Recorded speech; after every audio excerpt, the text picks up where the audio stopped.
so our next question is, how can you treat an infected tooth socket after a tooth extraction? So there are several ways. So the question is, how can you treat an infected tooth socket after the extraction?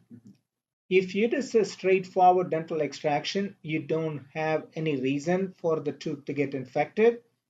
For example, in our surgical office, and this is what we do for a living, we extract teeth pretty much all day long.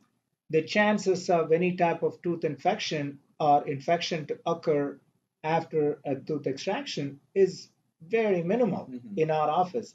If it does happen, then there are ways to treat that. One of the ways we normally do to prevent any type of infection, we follow some antibiotic protocols, and we also follow some sterile surgical protocols, so that way it's all clean and there is no infection from the type of procedure that is happening.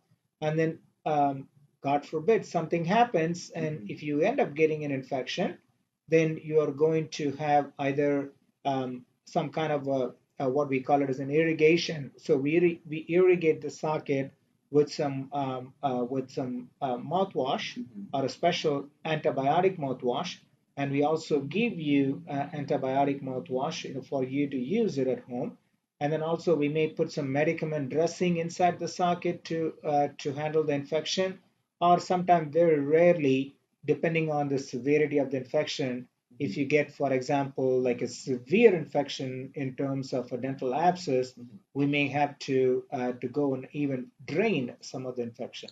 So the answer is, you either prevent it or you make sure that it does not happen.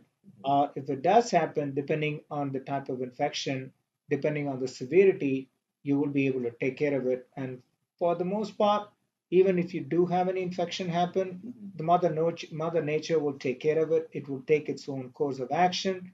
In the next few days to like about a week or 10 days, everything should be back to normal. Oh, all right.